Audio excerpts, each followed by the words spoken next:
Hi and welcome to episode 19 of Business Greenhouse TV.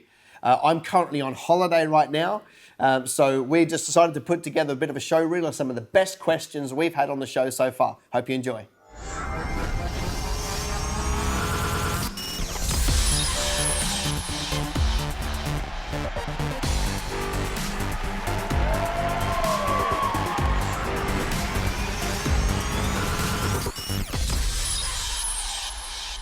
From a private message, how do I get out of the burden of debt and how do I create a healthy cash flow? Okay, I love this question. How do you get out of debt? I think they go hand in hand. So I'm just going to deal with the debt one because after that, you'll have more healthy cash flow. So I appreciate the question too, by the way, and sending it through privately because it's a little bit sensitive. I get that.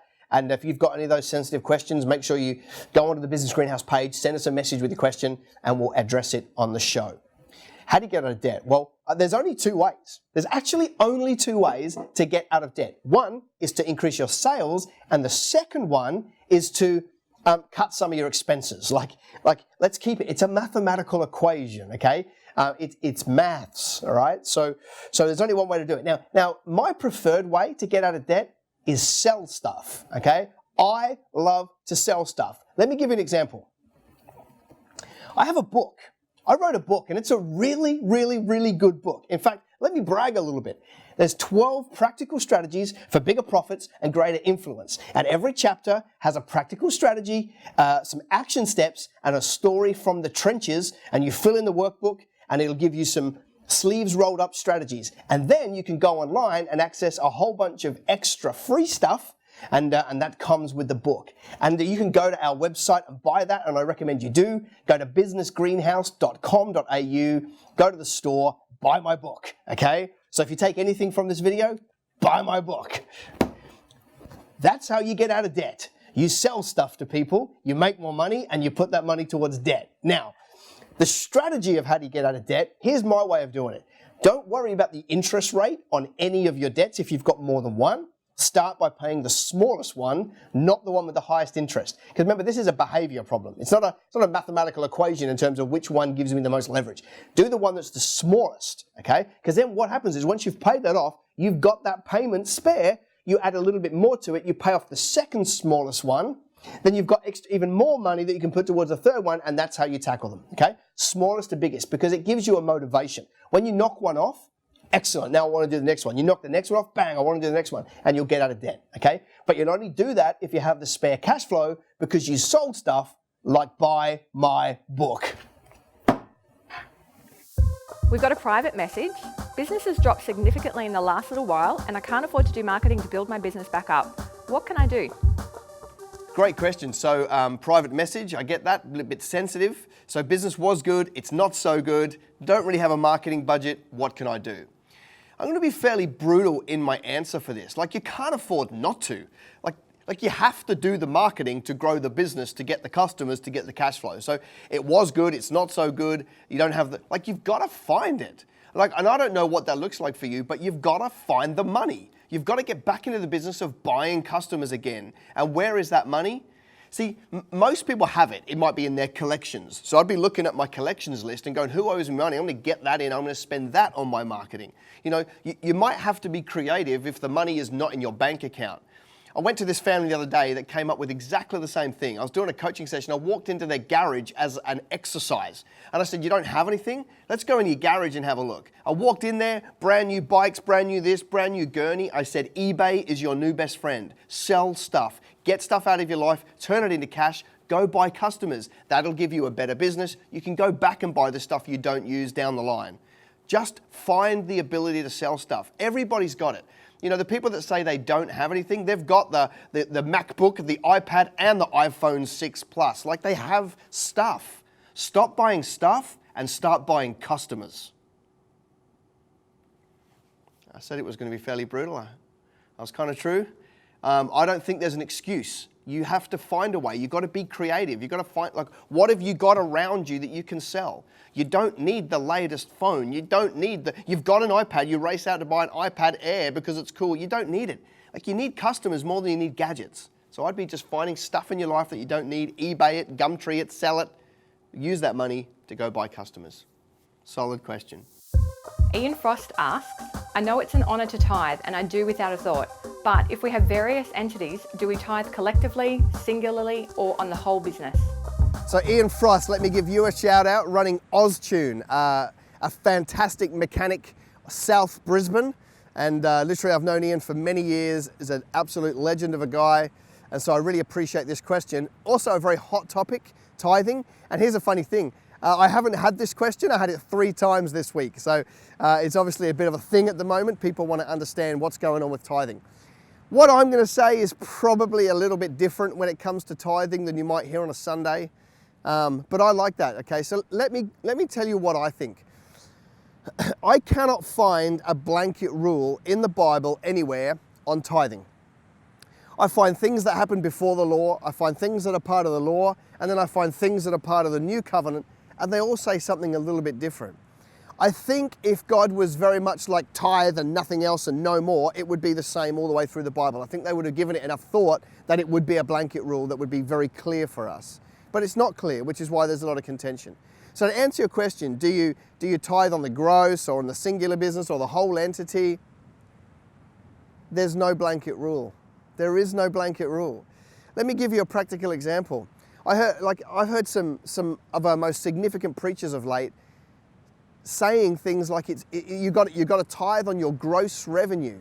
And when I hear that, it just confirms to me that some of these preachers are a little bit out of touch with the marketplace, because it's not a reality. If you run logistics businesses, trucking, things like that, you're working on a 4% net profit.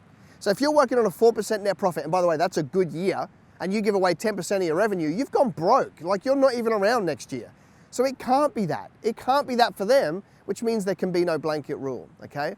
So now, if we look at the covenants, let me do a bit of theology right for you now. The old covenant and the new covenant, pre-Jesus, post-Jesus.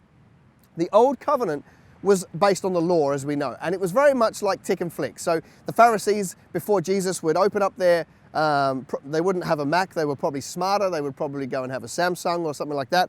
They would open up their laptop, they would open up their Excel spreadsheet at the end of every day, and they would put ticks in boxes. I didn't commit adultery, I didn't murder anybody, I gave 10% of everything away, like they were tick and flick sheet. And so then they could tick the box, I'm a good follower of Jesus or God. In the new covenant, it's different. God says, even if you give a girl the eye, you've committed adultery. Even if you call your brother a fool, you've murdered him. Like, what he's saying is, like, in the new covenant, he requires 100% of our obedience, 100% of our focus, 100% of our attitude. Why would money be any different? Money is the same. It's just something that's in our life.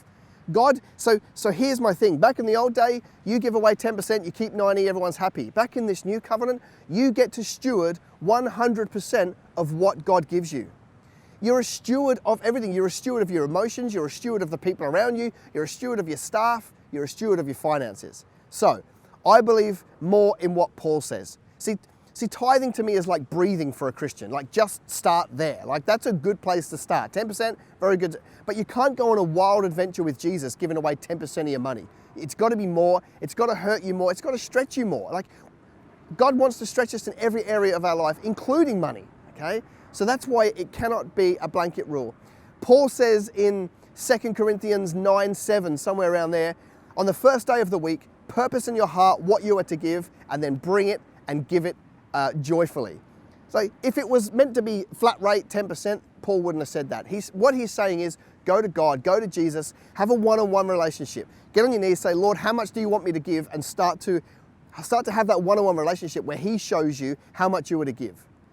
Because he sits outside of time. He knows what's coming, what bills are coming, the fact that your washing machine's going to break down. Like, he knows all of that, so he'll give you a number. Now that number is going to stretch you. It's going to be slightly more than you're willing to give away, because he wants to take you on a journey and he wants to show off in your life. So how much do you give away and how do you do it? I'm not going to give you a thing apart from go back to God. Go back to God, have enough of a one-on-one relationship that you can ask him how to do it.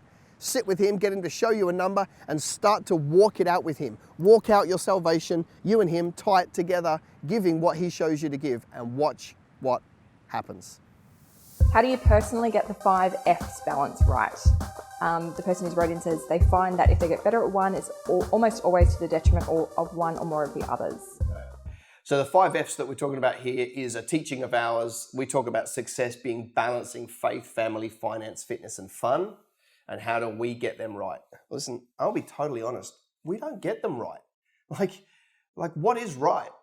I think, like, one of the things that I hate about this speaker world or these people is that they've tried to create this facade that they're amazing and they have it all together. And then they create this divide between I'm amazing and you're not, which is why you should pay massive fees to be part of my world. That's what speaker, trainer, coach world has created. And it's flawed. I know them. They're just as flawed as everybody else. Like I'd hate for you to think that we just like have it all together. Let me be totally honest. I'm here because I have a whole bunch of knowledge about business, but please don't think that I have this perfect world created outside of business. I have some skills. I get a lot of it right, but I don't get all of it right. But let me very quickly answer your question. If you do one and one slips, it's because you haven't built a big enough reason why in those 5 areas. You've got to have a big reason why in all 5, therefore you'll go and get it done. Sarah Nash asks, what are the common pitfalls to avoid when it comes to marketing? How much should you budget for marketing? Good question. So here we are, episode 1, answering 2 questions in the first question. I love it. Okay, so the first one is what are the pitfalls, and the second one is how much do we budget for it? I'm going to answer the first one first. The biggest pitfall that most entrepreneurs make is they don't do anywhere near enough marketing. Okay, so they're scratching around, they do a little bit, but they don't do anywhere near enough, right? I'm convinced that to build a big business these days, marketing has got to be a massive, massive aspect of the business. People aren't taking it anywhere near seriously enough. You know, every business that I walk into, I'm trying to get them to understand that they are a sales and marketing business that just happens to deliver whatever products and services they happen to deliver. So a hairdressing salon is a sales and marketing company that happens to deliver hairdressing. A plumbing company is a sales and marketing company that happens to deliver plumbing. And the reason why I want them to catch this is because the other way of viewing it is that I just want to be the best plumbing business. So if I become a better plumber, I'll build a bigger business, and that doesn't work. It's the sales and marketing, it's the business side of the business that makes all of the difference. So here's the pattern that most entrepreneurs are making. Business is okay, and then what happens is they deliver on all their products and services, and then they have this really anointed time in their life when they go, oh crap, the phone isn't ringing, there's no inquiry coming off the internet. So what happens, in a flurry of activity, they race out, they go and do some marketing, they dream up a new strategy, they execute that strategy, and then down the line, let's say that pays off. Now they're really busy again. So they drop their marketing whilst they're being busy, and they're delivering products and cutting hair and laying pipes and all of those things. But then because they drop their marketing, after a period of time, they've delivered all those customers, and now it's quiet again. So now they've got to do some marketing. And what happens is they're either chasing the work or doing the work. Chasing, doing, and that is a really bad way. Like your profit and loss 1 month is up, big profit, next month loss, no profit, up, down, and that is a horrible way to grow a business. And the way to counteract that is you need to always be marketing. So the biggest thing is most people aren't consistently marketing. Marketing is not an event, it's a continuum. It's something that you've got to be doing all of the time, making sure that the hopper is full with prospects so that you can continually be delivering on that. So let's go to the second question. How much do you budget? So there's no blanket rule to how much you need to budget for marketing. I've heard it said 10% of turnover. So if you were in logistics, if you were a big trucking company, you'd be really happy if you got a 4% net profit for a year. So if you spent 10% on marketing with a 4% net profit, welcome to going insolvent in year 1. So it can't be that for them, okay? So there is one answer for everybody. More is the answer. How much should you be budgeting for marketing? More than you are today. Okay, that's the blanket rule. But it cannot be a percent because everybody's in a different boat.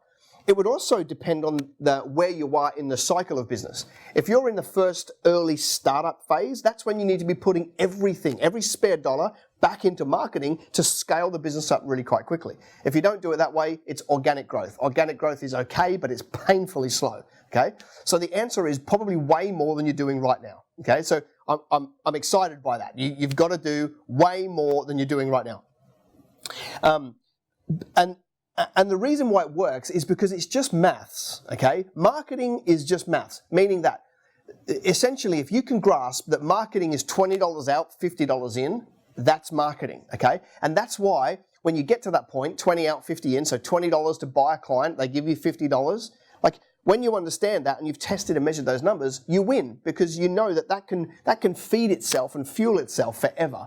And you'll never have a problem with cash flow, because it's funding itself as it goes. Every time you spend 20 and make 50, you've got 2 lots of 20 to go and buy 2 new customers, which give you 2 lots of 50, and you can grow your business and scale it up really quite quickly. So the answer to the question of how much is really more than you are today. Okay, you need to access money and then put it into a strategy and test and measure everything that you do.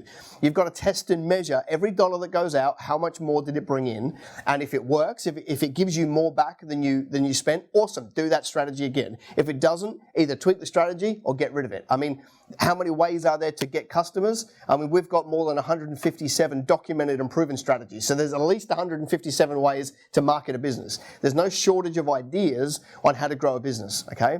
But as long as you're testing and measuring the numbers, then I think you can expect 20 out and $50 back in, and as long as you've got that ratio, you can scale it up really, really quickly. So, in summary to that question, make sure that you're doing way more marketing than you're doing right now, okay? Because, if you want to grow a business really quite quickly, which I'm completely a fan of, there's no point in growing it slowly. If you want to grow it quite quickly, way more money needs to go into customer acquisition and buying clients than you're currently doing right now, okay? Where does that money come from? I don't know, sell a kidney, sell something, do a massive sale, collect the debtors that are outstanding, get that cash, pump it into marketing, get a whole bunch of new customers, and then continually be doing marketing all of the time. Okay?